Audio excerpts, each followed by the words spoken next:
बिहानी।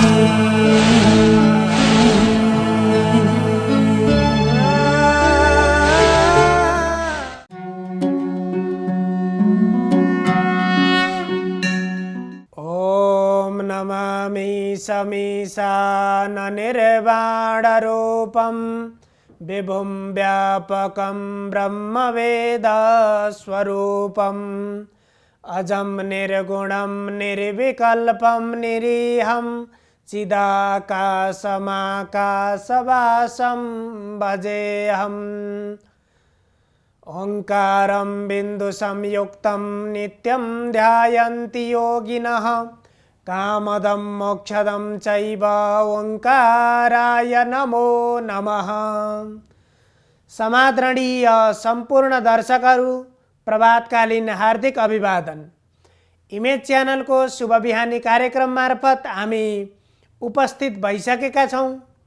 हामीले श्रीमद् भगवद गीताको दोस्रो अध्यायमा चर्चा गर्दैछौँ। यहाँ अर्जुनले सोधेका प्रश्नको भगवान श्रीकृष्णले उत्तर दिँदै हुनुहुन्छ र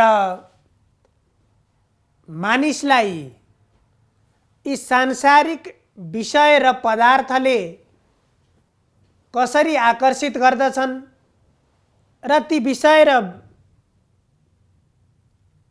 वस्तुहरूको यथार्थतालाई बोध गर्न नसक्दाखेरि ती विषयबाट कसरी आसक्ति उत्पन्न हुन्छ, कसरी कामनाहरू उत्पन्न हुन्छन्, कसरी क्रोध उत्पन्न हुन्छ र त्यसबाट हाम्रो बुद्धिलाई र बुद्धिजनित कार्यहरूमा कसरी प्रभाव पार्छ भन्ने कुरा बताइसकेपछि भगवानले यहाँ फेरि अर्जुनलाई भन्नुहुन्छ, ती प्रत्येक विषयमा लाग्ने, ती विषयप्रतिको एउटा जुन चाहना हुन्छ, ती चाहनाले गर्दा, ती अनन्त कामनाले गर्दाखेरि हामीमा त्यो प्रसन्नता भन्ने चिज हराएर जान्छ। र कस्ता व्यक्तिले वास्तवमा त्यो प्रसन्नता प्राप्त गर्न सक्छ, कस्ता व्यक्तिले त्यो सुखको अनुभूत गर्न सक्छ, कस्ता व्यक्ति त्यसदेखि विमुख हुन्छ। अब यो अनुभूतिको विषय भएको हुनाले मानिस अगाडि हेर्दाखेरि ऊ खुसी नै जस्तो देखिए पनि वास्तवमा प्रसन्नता भनेको मनबाट उत्पन्न हुन्छ। यदि हाम्रो मनमा कुनै पनि कामना छ, मनमा कुनै पनि इच्छा उत्पन्न भएको छ भने त्यो इच्छा उत्पन्न हुँदाको क्षणमा हामी पूर्णतया प्रसन्न बन्न सकेका हुँदैनौँ।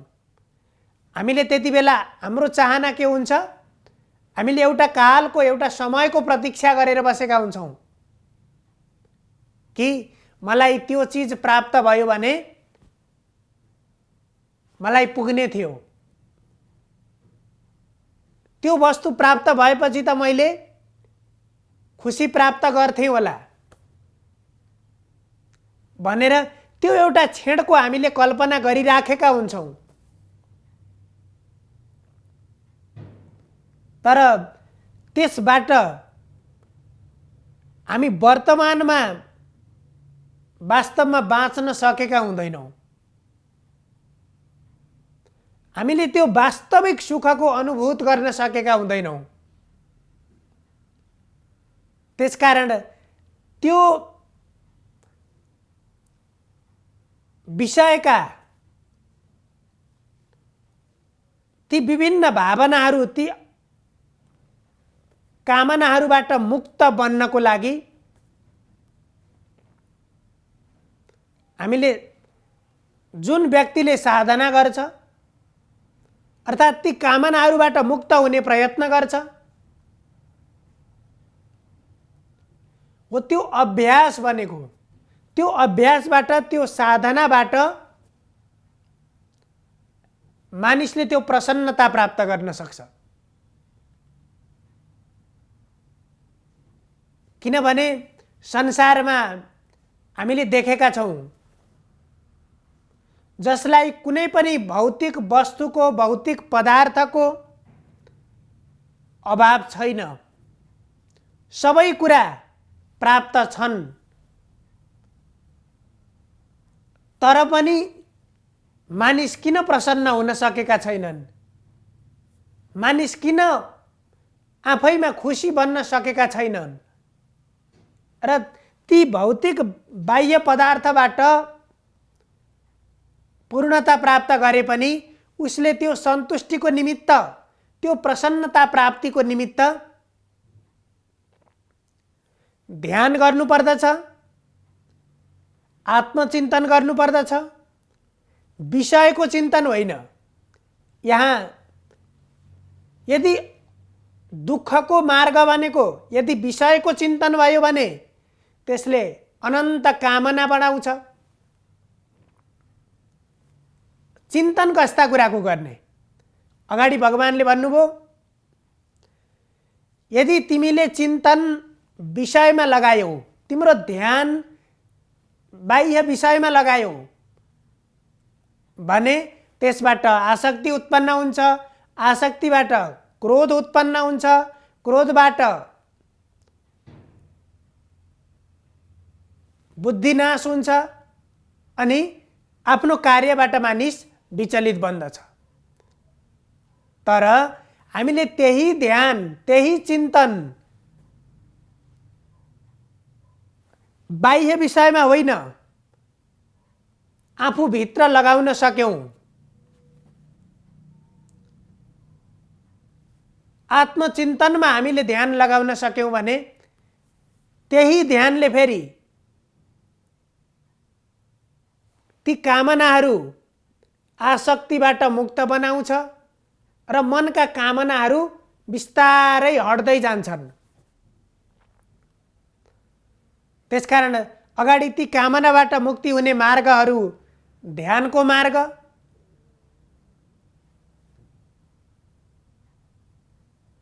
हाम्रो मनमा जति पनि ती असंख्य कामनाहरू आउँछन् ती कामनाले गर्दाखेरि हामीलाई सुतेपछि निदाउन दिँदैनन्, कुनै काममा एकाग्र बन्न दिँदैनन् र कुनै पनि बेला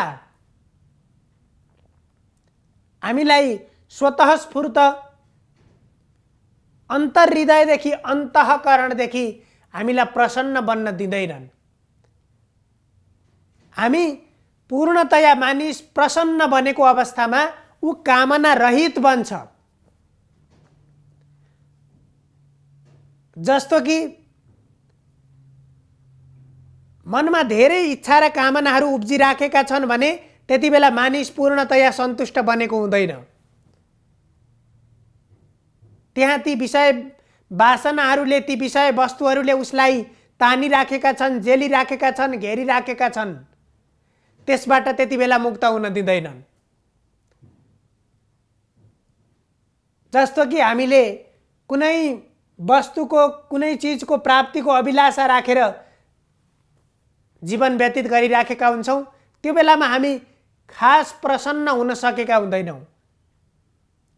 तर जब हामी अन्तर्हृदयदेखि, अन्तःकरणदेखि हामी प्रसन्न बन्छौँ त्यति बेला हाम्रो मनमा कुनै पनि कामना हुँदैनन्।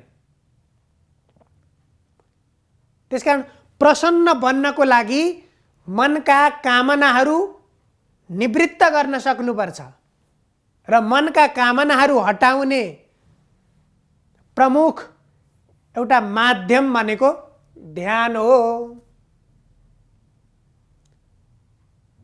त्यसकारण त्यो ध्यान विषयमा नभएर कामना निवृत्तिमा लगाउनु पर्दछ, त्यसले प्रसन्नता प्राप्ति हुन्छ। त्यसकारण यहाँ भगवानले फेरि भन्नुहुन्छ रागद्वेषवियुक्तैस्तु विषयानिन्द्रियैश्चरन् आत्मवश्यैर्विधेयात्मा प्रसादमधिगच्छति। यहाँ प्रसन्नताको लागि प्रसाद शब्द प्रयोग गर्नुभएको छ। त्यस्तो मानिसले मात्रै प्रसन्नता प्राप्त गर्दछ। कसले त? रागद्वेषवियुक्तैस्तु रागद्वेषवियुक्तैः। अब राग भनेको कुनै पनि वस्तु प्राप्तिको उत्कट इच्छा, अर्थात् त्यो जसरी पनि मलाई त्यो वस्तु चाहियो, मलाई त्यो चिज जसरी पनि प्राप्त हुनुपर्छ, त्यस बिना त्यसबाट अलग भएर त्यसबाट रहित भएर म रहन सक्दिनँ भन्ने मात्रै मान्छेको बुद्धि जति बेला हुन्छ त्यो पनलाई राग भनिन्छ। त्यति बेला जब हाम्रो मनमा राग उत्पन्न हुन्छ, त्यो रागले के सोचेको हुँदैन, त्यति बेला भने त्यसबाट के परिणाम प्राप्त हुन्छ त्यसको बारेमा चिन्तन हुँदैन। त्यो मैले प्राप्त गरेर मेरो निमित्त उपयुक्त हुन्छ अथवा अनुपयुक्त हुन्छ त्यो चिन्तन गरेको हुँदैन। त्यसले मेरो जीवनको निमित्त राम्रो गर्छ अथवा राम्रो गर्दैन त्यो पनि चिन्तन गरेको हुँदैन। मात्रै उसको मति भनेको जडताको चरणमा पुगेको हुन्छ। उसको जसरी पनि मलाई त्यो वस्तु प्राप्त गर्नुपर्छ भन्ने मात्रै चिन्तन, त्यस्तो किसिमको सोच जब उत्पन्न हुन्छ त्यो राग पनि आसक्तिबाट राग उत्पन्न हुन्छ भने त्यसदेखि अलग हुनु। अर्को, एउटा मान्छेलाई कुनै पनि वस्तु आफ्नो निमित्त प्राप्तिको अभिलाषा प्राप्त हुनु, त्यो वस्तु मैले प्राप्त गर्न पाए हुन्थ्यो भन्ने चाहना राख्नु, त्यो राग भयो भने द्वेष। द्वेष भनेको आफ्नो निमित्त चाहना होइन। यहाँ त मानिस अप्रसन्न हुनुको कारण, यो पनि एउटा प्रमुख कारण हो। आज संसारमा धेरै मानिसहरू दुखी छन्। के को कारणले दुखी छन्? आफूले प्राप्त गर्न नसकेर होइन, अन्य शुभ द्वेष, अर्थात् अरूको राम्रो भएको देखेर, अरूको राम्रो देखेर जो व्यक्ति खुसी हुन सक्दैन त्यसलाई द्वेष भनिन्छ। अब यहाँ भगवानले दुईवटा शब्द प्रयोग गर्नुभएको छ, राग द्वेष वियुक्तैस्तु।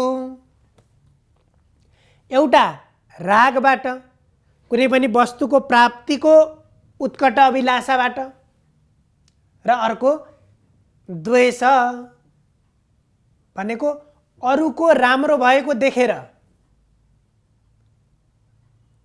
जसलाई पीडा हुन्छ, अर्थात् अरूको राम्रो भएको जसले देख्न सक्दैन त्यो पनलाई, त्यो प्रवृत्तिलाई द्वेष भनिन्छ। त्यो पनि एउटा अप्रसन्न बनाउनुको, मान्छेलाई दुखी, मानिस दुखी हुनुको एउटा कारण यो पनि हो। उसले आफ्नो बारेमा चिन्तन गरेर होइन, आफ्ना कार्यबाट ऊ दुखी बनेको होइन कि अरूलाई हेरेको छ र अरूको राम्रो देखेर उसलाई पीडा हुन्छ। यो पनि कसरी हुन्छ? जब त्यो विषयका बन्धनमा मानिस परिसकेपछि, त्यति बेला अगाडि हामीले जुन कुरा भनियो, बुद्धिनाश भइसकेपछि, स्मृतिमा भ्रान्ति आइसकेपछि, अनि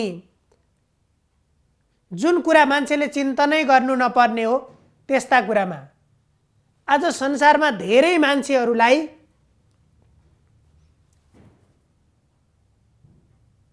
यो कुराले दुखी बनाएको देखिन्छ। जुन आफ्नो निमित्त जुन कुराको चिन्तन गर्न आवश्यकतै छैन, अरूको राम्रो भएर उसलाई केही प्रभाव पर्ने होइन, तर त्यो कुराले, त्यो चिन्तनले मानिसलाई अप्रसन्न बनाउँछ। त्यसकारण राग द्वेष वियुक्तैस्तु, त्यो राग र द्वेषपनाबाट रहित भएर, ती दुईटाबाट मुक्त भएर, जो अरूको शुभ देख्दाखेरि पनि आफ्नो जस्तै, आफ्नो शुभ जस्तै सम्झेर जो खुसी हुन सक्छ, जसले त्यो चिन्तन आफूमा ल्याउन सक्छ, त्यो समभाव उत्पन्न गर्न सक्छ, त्यो मानिस खुसी हुन्छ। अर्को भन्नुहुन्छ विषयान इन्द्रियैश्चरन्। अब इन्द्रियका विषयबाट रहित बन्ने, ती विषयबाट मुक्त बन्ने र जुन विषयबाट मुक्त बनेर रहेको, विषयबाट मुक्त नबनिकन मान्छे राग र द्वेषबाट अलग हुन सक्दैन। तिनै विषयको कारणले मानिसलाई रागी र द्वेषी बनाउँछन्। उसको त्यो बुद्धिमा, उसको विवेकमा जडता उत्पन्न भइसकेको हुन्छ, जसको कारणले उसलाई अयोग्य व्यक्ति साबित गर्दछ र ऊ प्रसन्न हुन सक्दैन। र आत्मवश्यैर विधेयात्मा, ती इन्द्रियहरूलाई आफ्नो बसमा जसले राख्न सकेको छ। र यहाँ भगवानले भन्नुभयो कि इन्द्रियका विषयबाट अलग भएर, विषय वासनाबाट मुक्त बनेर जसले आफ्नो जीवन र व्यवहारहरूलाई अगाडि बढाउँछ, त्यसबाट अगाडि भइसकेपछि उसले ती इन्द्रियहरूलाई वशीभूत बनाउँछ, आफ्नो नियन्त्रणमा राखेको हुन्छ। कार्यको बोध गरेर मात्रै प्रवृत्त भएको हुन्छ र त्यसरी अभ्यास गरेको मानिस राग र द्वेषदेखि मुक्त बन्छ। त्यस्तो व्यक्ति मात्रै प्रसादम अधिगच्छति, त्यस्तो व्यक्तिले मात्रै प्रसन्नता प्राप्त गर्न सक्दछ। सर्वे भवन्तु सुखिनः, सर्वे सन्तु निरामया, सर्वे भद्राणि पश्यन्तु, मा कश्चित् दुःखभाग् भवेत्। हजुरहरूको दिन मङ्गलमय बनोस्। धन्यवाद।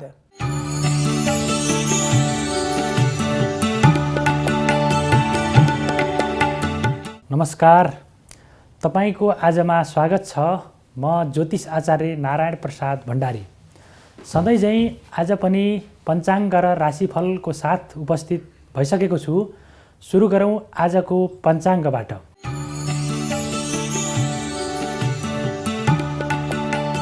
आज मिति 2078 साल पुस 14 गते बुधबार, तदनुसार 2021 डिसेम्बर 29 तारिक, नेपाल सम्वत 1142, राक्षस नामक संवत्सर, सूर्य दक्षिणायन, हेमन्त ऋतु, पौष कृष्ण पक्ष दशमी तिथि बिहान 11:37 रहनेछ। त्यसपछि एकादशी तिथि प्रारम्भ हुनेछ। स्वाति नक्षत्र, सुकर्मा योग, भद्राकरण, आनन्दादि योगमा धुम्र योग रहेको छ। आज चन्द्रमा तुला राशिमा भ्रमण गर्नेछन्। आज अपराह्न 12 बजेदेखि 1:30 बजेसम्म राहुकाल रहने भएकाले त्यस अवधिमा सम्भव भएसम्म कुनै पनि शुभ कार्यको थालनी नगर्नुहोला।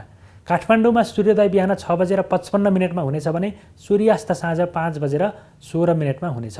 अब लागौँ 12वटा राशिहरूमा ग्रहहरूको प्रभाव के कस्तो रहेको छ भन्नेतर्फ। मेष राशि। मेष राशि हुनेहरूका लागि आजको दिन अनुकूल रहेको देखिन्छ। काम गर्ने उत्साह र उमङ्गमा आजको दिनमा वृद्धि हुनेछ भने मनमा पनि सकारात्मक भावनाको उदय हुने देखिन्छ। त्यसै गरी कार्यक्षेत्रका कुरा गर्ने हो भने आजको दिनमा साथी सहकर्मीहरूबाट हौसला, प्रेरणा र सहयोग मिल्ने देखिन्छ। त्यसै गरी आजको दिनमा भाग्यबलको सकारात्मक प्रभाव रहेको छ र साथीभाइ तथा मित्रवर्गहरूको सहयोगमा गरिएका कामहरूले दीर्घकालीन रूपमा समेत प्रभाव पार्न सक्ने देखिन्छ। वृष राशि। वृष राशि हुनेहरूका लागि आजको दिनमा शत्रु पक्षबाट केही समस्याहरू सिर्जना हुन सक्छन्। शत्रुहरूले केही दुःख दिन सक्छन्, आफ्ना कार्यहरूमा अवरोध पुर्याउन सक्छन्। त्यसकारणले शत्रुहरू मेरा नजिकै छन् भन्ने भावना राखेर अत्यन्तै सजगताका साथ अगाडि बढ्नुभयो भने पक्कै पनि उनीहरूको प्रभावबाट आफूलाई जोगाउन सकिनेछ। त्यसै गरी आजको दिनमा आर्थिक क्षेत्रमा गरिएको लगानीबाट अपेक्षित रूपमा प्रतिफल प्राप्त गर्न नसकिने स्थिति रहेको छ भने आम्दानीका क्षेत्रहरूमा पनि केही सङ्कुचनको अवस्था, केही मन्दितको अवस्था सिर्जना हुने देखिन्छ। तथापि अध्ययन, अध्यापन तथा सृजनशील बौद्धिक कार्यहरूबाट भने आजको दिनमा अपेक्षित रूपमा सफलता प्राप्त हुन सकिन्छ। अपेक्षित रूपमा परिणामहरू प्राप्त गर्न सक्ने सम्भावना पनि रहेको छ। निर्णय शक्ति र तार्किक क्षमतामा वृद्धि हुँदा साथीभाइहरूका माझमा आफ्नो प्रभाव कायम राख्न भने आजको दिनमा सकिने देखिन्छ। मिथुन राशि। मिथुन राशि हुनेहरूका लागि आजको दिन मध्यम खालको रहेको छ। विशेष गरी सन्तान पक्षका क्रियाकलापहरूले मनमा असन्तोष र असन्तुष्टि सिर्जना गर्नेछन्। त्यसै गरी अध्ययन, अध्यापन तथा बौद्धिक कार्यहरूबाट गरिएको लगानी अथवा गरिएको मेहनत पनि त्यसअनुसारको प्रतिफल प्राप्त हुन नसक्ने अवस्था रहेको छ। तथापि आजको दिनमा व्यापार व्यवसायमा संलग्न हुनेहरूले व्यापार व्यवसायमा वृद्धि भएको महसुस गर्नेछन् र त्यसबाट आर्थिक गतिविधिहरू पनि आजको दिनमा गतिशील भएर जाने देखिन्छ। त्यसै गरी आजको दिनमा साथीभाइ तथा इष्टमित्रहरूबाट पनि अपेक्षित रूपमा सहयोग प्राप्त हुने देखिन्छ र आफूले गरेका कामको पनि उचित मूल्याङ्कन र उचित जस पाइने अवस्था रहेको छ। कर्कट राशि। कर्कट राशि हुनेहरूका लागि आजको दिन केही प्रतिकूल रहेको छ। विशेष गरी स्वास्थ्यमा केही समस्याहरू अथवा जटिलताहरू निम्तिन सक्छन्। विशेष गरी पुराना स्वास्थ्य समस्याहरू फेरि बल्झिन सक्ने सम्भावना पनि रहेको छ। खानपानमा विशेष सावधानी अपनाउनु होला। त्यसै गरी आजको दिनमा भाग्यको केही प्रभाव अलिकति कमजोर भएको हुनाले बढी मेहनत गरेर मात्रै आफ्नो अपेक्षा गरिएका कामहरू अथवा इष्ट कार्यको सिद्धि गर्न सकिन्छ। धेरै मेहनत गरेर भए पनि आजको दिनमा आफूले गर्न चाहेको काम भने पुरा हुने देखिन्छ। त्यसै गरी आजको दिनमा आम्दानीको अवस्था मध्यम खालको रहने देखिन्छ र खर्चको अवस्थामा पनि बढोत्तरी हुने देखिन्छ। सिंह राशि। सिंह राशि हुनेहरूका लागि आजको दिनमा सेवामूलक तथा सामाजिक कार्यहरूमा मन जाने देखिन्छ। त्यसै गरी आजको दिनमा धार्मिक तथा सांस्कृतिक क्षेत्रहरूको भ्रमण हुने तथा धार्मिक तथा सांस्कृतिक क्रियाकलापहरूमा पनि सहभागी हुने अवसर प्राप्त गरिनेछ। लामो तथा छोटो दूरीको यात्रा उपलब्धिमूलक तथा रोमाञ्चक हुने देखिन्छ।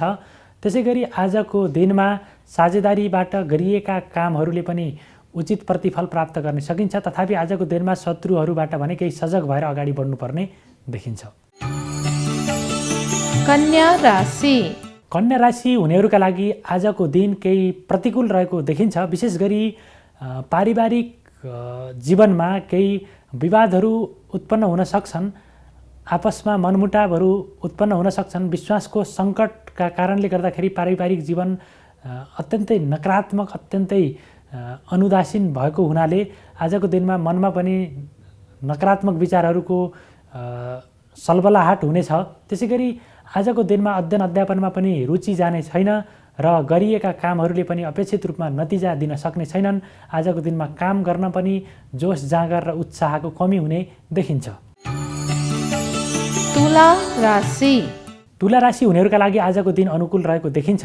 विशेष गरी काम गर्ने उत्साह उमङ्गमा वृद्धि हुनेछ। मनमा सकारात्मक भावनाको उदय हुने देखिन्छ। त्यसै गरी बोलीको प्रभाव अत्यन्तै बढेर जाने देखिन्छ भने नयाँ व्यक्तिसँगको सम्बन्धले आर्थिक क्रियाकलापमा नयाँ बाटो देखाउनेछ।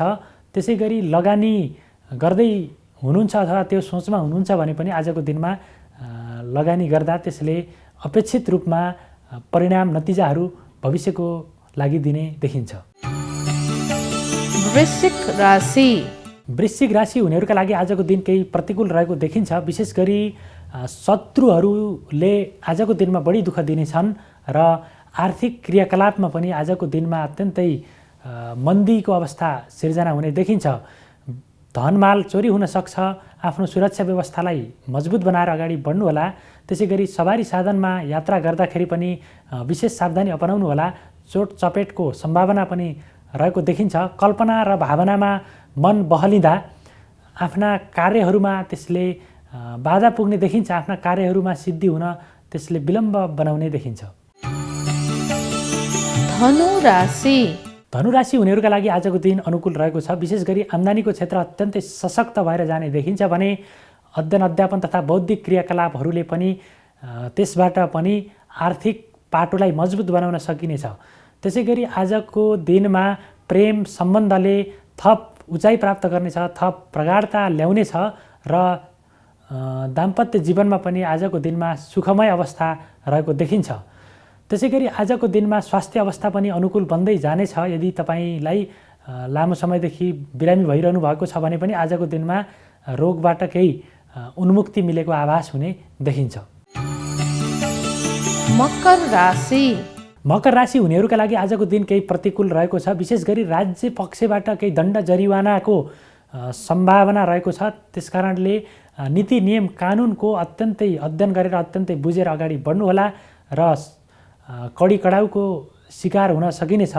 त्यसकारणले गर्दाखेरि नीति नियम कानुनहरूलाई अत्यन्तै विचारपूर्वक अगाडि बढ्नुभयो भने मात्र त्यसबाट तपाईँ बच्न सक्नुहुनेछ। त्यसै गरी आजको दिनमा मित्रजनबाट उचित सहयोग मिल्नेछ र बोलीको पनि सकारात्मक प्रभाव पर्ने हुनाले आर्थिक क्रियाकलापमा भने त्यसले सकारात्मक प्रभाव पार्ने देखिन्छ। कुम्भ राशि कुम्भ राशि हुनेहरूका लागि आजको दिन मध्यम खालको रहेको देखिन्छ। काम गर्ने उत्साहमा कमी आउने देखिन्छ। तथापि गरेको कामले भने अपेक्षित रूपमा नतिजा प्राप्त गर्न सक्ने अवस्था रहेको छ। त्यसै गरी स्वास्थ्यमा केही प्रतिकूलताहरू देखिनेछन् सानातिना। त्यसै गरी शत्रुहरूबाट पनि केही प्रकोपको सामना गर्नुपर्ने, केही समस्याहरू निम्तिन सक्ने अवस्था पनि रहेको छ। सजग बनेर अगाडि बढ्नुहोला। मीन राशि मीन राशि हुनेहरूका लागि आजको दिन प्रतिकूल रहेको देखिन्छ। विशेष गरी मनमा अशान्ति उत्पन्न हुने देखिन्छ र गरेका कामहरूले पनि आजको दिनमा पूर्णता प्राप्त गर्ने छैनन्। आर्थिक कारोबार तथा लेनदेनमा आजको दिनमा संलग्न नहुनु नै राम्रो मानिन्छ। नयाँ लगानी गर्ने सोच गराउँदै हुनुहुन्छ भने आजको दिनमा त्यसलाई थाती राखेर अगाडि बढ्नुहोला। किनभने आजको दिनमा तपाईँको राशिमा ग्रहहरूको प्रभाव अत्यन्तै नकारात्मक रहेको देखिन्छ। त्यसै गरी आजको दिनमा स्वास्थ्यमा पनि केही समस्याहरू जटिलताहरू निम्तिन सक्नेछन् र शत्रुहरूले पनि बढी दुःख दिन सक्ने अवस्था रहेको देखिन्छ। यो त थियो तपाईँको आज अन्तर्गत रहेर हामीले 12वटा राशिहरूमा ग्रहहरूको प्रभाव के कस्तो रह्यो भन्ने बारेमा संक्षिप्त जानकारी गराइसक्यौँ र राशिफलमा बताइए अनुसार नै आफूलाई सजगतापूर्वक अगाडि बढाउनु भयो भने ग्रहहरूको नकारात्मक प्रभावलाई समेत कम गर्न सकिन्छ र कर्मप्रति कटिबद्ध भएर अगाडि बढ्नुभयो भने आफूले गरेका कर्महरूले पनि ग्रहहरूको प्रभावलाई केही न्यूनता, केही बढोत्तरी गर्न सक्ने हुनाले त्यसतर्फ पनि विचार गर्नुहोला। यो भन्दै तपाईँको आजबाट म पनि बिदा हुन चाहन्छु। तपाईँहरूको सबैको दिन मङ्गलमय रहोस्। नमस्कार।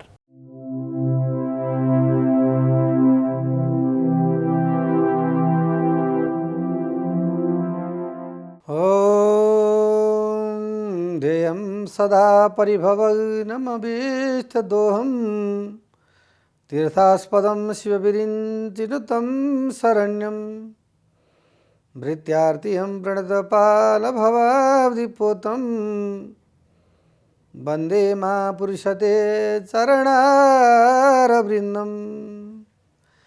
नमस्कार, यहाँलाई स्वागत छ वास्तुविधामा। आदरणीय सज्जन भक्तवृन्द, आजको विषय प्रसङ्ग लिएर उपस्थित भएको छु। म ज्योतिष पण्डित वास्तुविद विदुरलोचन नेउपाने। हामीहरूले धेरै श्रृङ्खलामा वास्तुको बारेमा वर्णन गर्यौँ। यहाँहरू नित्य श्रोता हुनुहुन्छ भन्दा धेरै कुरा बुझ्नुभयो होला, यानि श्रोता हुनुहुन्छ भने बुझ्नु भएको छैन होला। भन्नको अर्थ तीन प्रकारका श्रोता हुन्छन्। एउटा श्रोता, सुत्ने, यस्तो जाडामा कसले 6:30 बजे त्यो प्रवचन सुन्छ मोटे गुरुको भन्ने। एउटा श्रोता, हिजो यसो भनेको थियो, आज कसो भन्यो, भोलि कसो भन्ला भनेर एकदम जिज्ञासा राजा परीक्षित भएर सुखदेव स्वामी जस्तो अगाडि बसेर उहाँले भन्नुहुन्छ त्यसरी सुन्ने भए। अर्को भए सरौता, भनेको सुपारी काट्ने, कुटु कुटु कुटु काटे हुन्छ नि। यस्ता वास्तु कति सुन्यो, यस्ता पुराण कति सुन्यो भन्छन् भनेर उडाइदिने, त्यो होइन। ज्ञान भन्ने कुरो कहिलेसम्म चाहिन्छ त हामीलाई भन्दाखेरि जबसम्म हाम्रो जीवन रहन्छ तबसम्म हामी अज्ञानी हुन्छौँ। हामीले पूर्ण ज्ञान गर्न सक्दैनौँ। हामीले ज्ञान त लिइरहनु पर्छ। मुहुर हो रसिका भुमु भावुका।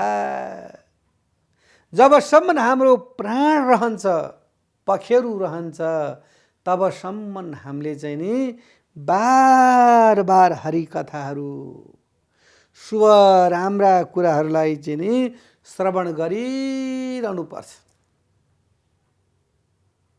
श्रवण गर्नुस्, मनन गर्नुस्, आवश्यक चिजलाई लिनुस्, आवश्यक नभएका चिजलाई यहाँले फ्याँक्दिनुस्। जसरी उखु हजुरले खानुहुन्छ नि, त्यो उखुको रस मात्रै लिने हो।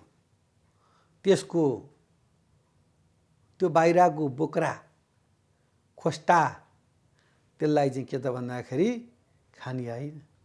त्यस्तै कुनै कुरा शुभ छ त्यसलाई मनन गरौँ, अशुभ कुरालाई छोडिदिउँ।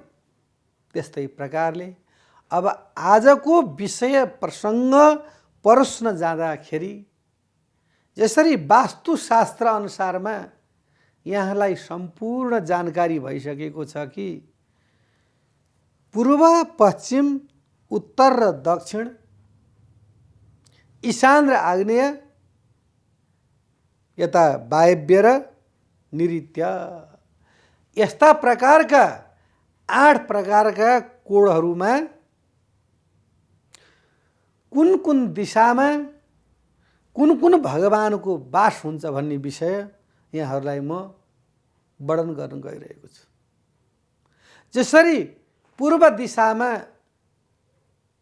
सूर्य भगवान, आदित्य भगवान, सूर्य भगवान बस्नुहुन्छ। दक्षिण दिशामा अतिथि, दक्षिण दिशामा यमराजको वास हुन्छ र पश्चिमी ध्रुवमा भने वायुको वास हुन्छ र उत्तरतर्फमा भने कुबेरको वास हुन्छ। जहाँ कुबेरको वास हुन्छ त्यो स्थानमा सुख र शान्ति, समृद्धि र ऐश्वर्य भनेको प्रवाहित भइरहन्छ, बगिरहन्छ। कहिले पनि त्यो ठाउँमा दुःख हुँदैन। कुन दिशामा? उत्तर दिशामा सुख शान्ति समृद्धि हुन्छ। उत्तर दिशा। यी चार दिशाको मालिक त बुझ्यो। अब चाडा दिशाको मालिक को हुनुहुन्छ भन्दाखेरि ईशान, ईशा भनेको भगवान साम्ब सर्ग शिव भोले बाबा ईशान कोणमा राज गर्नुहुन्छ। अग्नेय कोणमा अग्निदेवता रहनुहुन्छ। भोला, भो पनि नभन्ने, ले पनि नभन्ने, ला पनि नभन्ने, त्यही भएर नामै भोला भएको। अति शान्त। तर एकैछिनमा रिस पनि उठ्छ भोलानाथलाई, एकछिनमा फेरि शान्ति पनि भइहाल्नुहुन्छ। यस्ता प्रकारका भोले बाबा बस्नुहुन्छ ईशान कोणमा। अब आग्नेय कोण यानि चाहिँ नि पूर्व र दक्षिणको कोणमा अग्नि भगवान बस्नुहुन्छ। अग्नि भगवानलाई चरु हजुरले डालिदिनुहोस्, हालिदिनुहोस्, स्वाहा। काँचो हालिदिनुहोस्, स्वाहा। कचिलो हालिदिनुहोस्, स्वाहा। पानी अलिकति थोरै राखिदिनुहोस्, स्वाहा। घिउ राखिदिनु झन् स्वाहा। जे राख्दै पनि अग्नि भगवानले पचाइदिनुहुन्छ। सम उहाँलाई केही छैन, कोही पराई भन्ने छैन उहाँको लागि। जो आए पनि मिठो नमिठो, तातो चिसो, काँचो कचिलो, राम्रो जे नराम्रो जे चिज दिए पनि अग्निले चाहिँ नि भस्म गराउने काम हो। र अब अग्निको कर्तव्य भनेको हाम्रो जन्म भयो, अग्नि संस्कार गर्नु पर्यो। अग्नि नभइकन हाम्रो नामै जुरेन हेरिबक्स्यो। छैटीका दिन हामीलाई के गर्नु पर्यो? दियो बाल्नु पर्यो, अग्नि चाहियो। त्यो त टाढाको कुरा हो। बच्चा जन्मँदै सेक ताप गर्नु पर्यो, उसको आमालाई चाहिँ पकाउै खुवाउनु गर्नु पर्यो। केमा गर्ने? अग्निमा गर्ने। सूर्य र अग्नि, हावा र पानी, यो त हाम्रो पञ्चभौतिक शरीरमा नभनी चिजहरू हुन्। सूर्य लाएन भनेदेखि के त भन्दाखेरि हामी बाँच्न सक्दैनौँ। हावा लाएन भने बाँच्नै सक्दैनौँ। जल भएन भने पनि बाँच्न सक्दैनौँ। र ढुङ्गाको भर माटोलाई, माटाको भर ढुङ्गालाई भने जस्तो कोही भन्दा कोही कमी छैन। सबैमा चाहिँ नि आफ्ना मध्यममा सबै ठुला छन्। र ईशानमा भूतनाथ भोले बाबा अग्निय कोणमा गएर अग्नि भगवान जन्मदेखि लिएर हाम्रो षोडशोपस्कार संस्कारसम्म उपनयन संस्कार पनि अग्नि चाहियो। हामीलाई बिहान बेलुका जतिखेर नि खाँदाखेरि अग्नि भगवानकै सहारा चाहियो। र हाम्रो यो शरीर भोगबाट चाहिँ नि निवृत्त भयो। यो शरीरको अब अन्तिम अवस्थामा यो शरीर चाहिँ काम लाएर फ्याँक्ने बेला भइसके पनि यसलाई प्रज्वलित जलाउनु पनि अग्नि भगवानै चाहियो। हेरिबक्स्यो त अग्नि त कति कुरा रहेछ त बाबा। जन्मदेखि मृत्यु पर्यन्तसम्म अग्निको यस्तो महत्त्व छ, त्यो महत्त्व चाहिँ नि वर्णन गरेर गर्न सकिँदैन। अब हावाको त्यस्तै छ। अब यो वायुतर्फमा के छ त भन्दाखेरि वायुको दिशा भनेको चाहिँ नि वायव्य कोणमा छ। अब वायु भगवानको तर्फमा जाँदाखेरि जब माको गर्भबाट, आमाका गर्भबाट बच्चा जन्मिन्छ, बच्चा जन्मिने बित्तिकै बच्चाले के चाहन्छ सबभन्दा पहिला भन्दाखेरि हजुरको चाहिँ नि श्वास फेर्न चाहन्छ। उसलाई सबैभन्दा पहिला चाहिँ नि खानभन्दा पनि भित्र त ऊ परमात्माद्वारा सिञ्चित माताको त्यो चाहिँ के त भन्दाखेरि उसको चाहिँ नि त्यो मूल आन्द्रो गएर माताको आन्द्रोबाट उसले चाहिँ श्वास फेरेको हुन्छ। अनि त्यो आन्द्रै चुडिएर बाहिर आइसकेपछि अनि उसैले मुखबाट श्वास फेर्नुपर्ने हुन्छ। अनि त्यहाँबाट उसले चाहिँ पहिला चाहिँ नि हावाको माध्यमबाट पहिला शरीर चाहिँ बचाउन खोज्छ। लालायित हुन्छ, दुखित हुन्छ। म कहाँबाट वायु पाऊँ भनेर। हामीले पहिला कहाँबाट खाएका हुन्छौँ भन्दा मुखबाट खाएका हुँदैनौँ, हामीले नाभिबाट खाएका हुन्छौँ। र यो नाभी कमलबाट हामीले चाहिँ नि आमाका गर्भाशयबाट आएका ती चिज पौष्टिक चिजहरू खाएर हाम्रो चाहिँ शरीर हृष्टपुष्ट भएको हुन्छ। र जब हामी चाहिँ नि जब धरतीमा आउँछौँ अनि मात्रै मुखबाट हामीले श्वास प्रश्वास फेर्दछौँ र दक्षिण र पश्चिममा नृत्य नाम गरेको दानव हुनुहुन्छ र त्यो नृत्य नाम गरेको दानवले पनि सम्पूर्ण अरिष्टहरूलाई चाहिँ नाश गरेर त्यहाँ चाहिँ नि शान्ति गराइदिनुहुन्छ र त्यस कारणले पूर्व पश्चिम उत्तर दक्षिण ईशान आग्नेय वायव्य र नैऋत्य 8 कोणका आफ्ना इष्टदेवताहरू छन् र ती आफ्ना इष्टदेवहरूको चाहिँ नि आफ्नो महत्त्व छ र त्यस्तो स्थानमा गृह निर्माण गर्दाखेरि धेरै विचार गर्नुपर्छ। यदि विचार गरिएन भनेदेखि हामीलाई चाहिँ नि सदा सर्वदा कष्ट बन्दछ। यदि जीवनै कष्टकारक भयो भनेदेखि हामीले उन्नति प्रगति केही पनि गर्न सक्दैनौँ। हाम्रो उन्नति भएन प्रगति भएन भनेदेखि हाम्रा जीवनमा दुःखै दुःख हुन्छ र त्यस कारणले हामीले वास्तुशास्त्र अनुसारका नै गृहहरू निर्माण गर्नुपर्दछ र ज्योतिषलाई देखाउनु पर्दछ र वास्तु अनुसारका जति पनि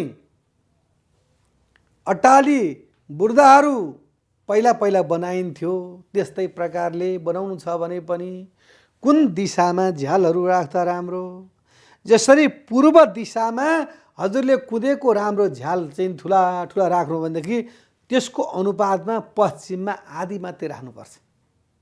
किन पूर्वमा सूर्यको जुन फोकस हुन्छ नि त्यो हजुरको सबै घरमा आउँछ पूर्वबाट, तर पश्चिमपट्टि वायु भएको कारणले वायुलाई धेरै प्रवेश गर्नु हुँदैन घरमा र आधी झ्याल राख्नुपर्छ र झ्याल राख्दा तल्लो तलाको भन्दा माथिल्लो तलामा धेरै हुनुपर्छ, माथिल्लो भन्दा माथिल्लो तलामा झ्यालको सङ्ख्या ढोकाको सङ्ख्या धेरै हुनुपर्छ र झ्याल ढोका राख्दाखेरि बिजोड कहिल्यै पनि राख्नु हुँदैन।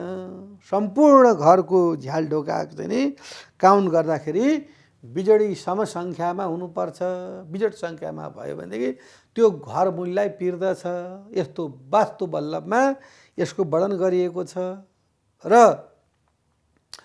यो मानव परम्परादेखि नै यो वास्तुशास्त्र चल्दै आएको र जबसम्म यो जगत रहन्छ यो सृष्टि रहन्छ तबसम्म पनि वास्तु भन्ने कुरा चाहिँ नि कहीँ पनि जाँदैन र यो सदा सर्वदा रहिरहन्छ।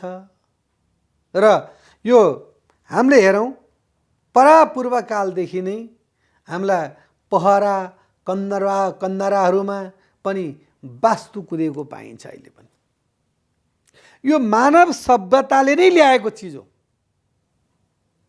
र ठुल्ठुला महलमा हेरौँ हामीले राणा राजाका दरबारमा हेरौँ त्यहाँ एन्टिनाहरू लागेका छन्, त्यहाँ त्रिशूलहरू छन्, डम्मरुहरू छन्।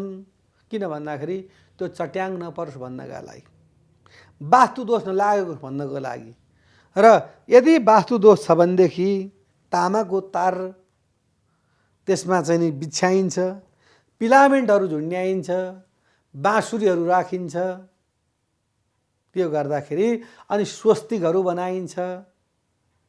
यदि गरियो भनेदेखि त्यो वास्तुबाट केही न केही दोषबाट चाहिँ नि बच्न सकिन्छ। त्यस्तो प्रकारको वास्तु दोषलाई चाहिँ नि यदि कसैले व्यवस्था गरेर त्यो वास्तु चाहिँ नि उसले चाहना गरेन र वास्तु भनेको केही होइन भनेर त्यसलाई मान्दैन भनेदेखि त्यसलाई सदा सदा अनर्थकारी भएर जान्छ, दुःख भएर जान्छ भन्ने कुरा यस शास्त्रमा वर्णन गरिएको छ। मैले बोलेको होइन, मेरो भित्री मनले बोलेको होइन।